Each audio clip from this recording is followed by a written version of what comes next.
Hi, I'm Dr. Stephen Goldstein, and I'm speaking to you now from the NYU Grossman School of Medicine here in New York. And this is another one in our series of reducing the confusion in gynecology. And what I want to talk to you about is HPV, or human papilloma virus.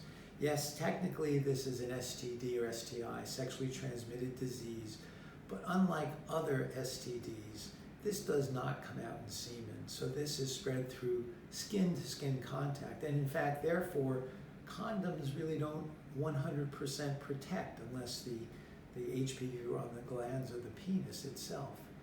There are well over 100 strains of HPV, so it is ubiquitous. In fact, virtually everybody who's sexually active has been exposed to some strains of HPV.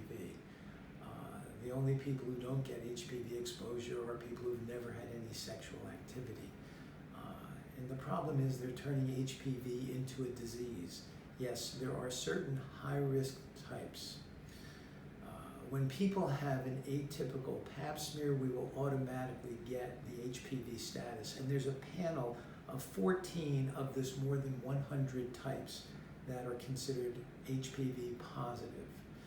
In our practice, if somebody has a positive HPV, one of those 14, we then do a second test called COBAS, where we check separately for type 16 and 18, which are actually the worst players of the 14 high-risk types. So sometimes people will be HPV positive, 16 and 18 negative.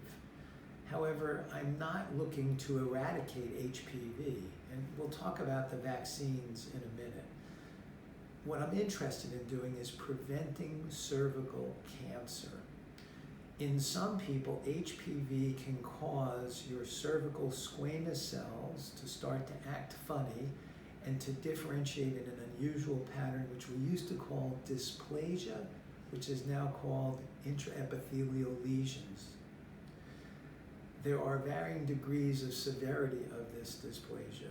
I don't ever want to see cervical cancer again. I'm looking to see various degrees of mild or minimal dysplasia so that we can take care of that either by watching it, or in my hands, I can still laser this with a CO2 laser.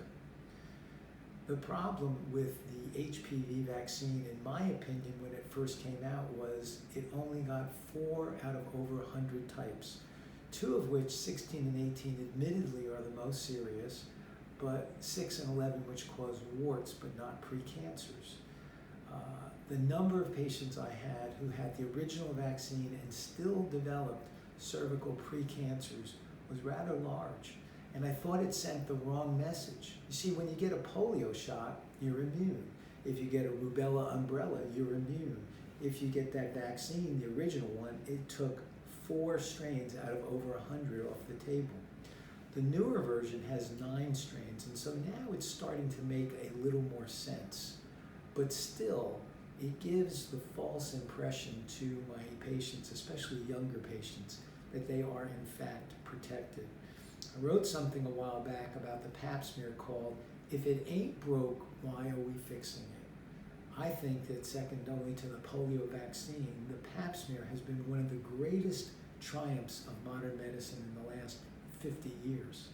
The incidence of cervical cancer in this country is quite low. Half of the cases of cervical cancer are patients who have never had a pap smear, and another 10% are patients with an abnormal pap smear who go into denial and don't follow up on it. And so although I think HPV is important, I think that it should be kept in mind where it relates to the overall goal. Remember, the goal is you should never ever develop cervical cancer. I've only had 1 case of cervical cancer in all the years that I've practiced, and that woman walked through the door with it. I've had many cases of precancer of the cervix, which we were able to treat quite effectively, still using a CO2 laser, and avoid any surgical manipulation of the cervix, which can increase the risk of preterm birth or incompetent cervical os, leading to late miscarriage. And so there are a lot of facts and myths about HPV. If you've got any questions, feel free to get in touch with us. Thank you very much.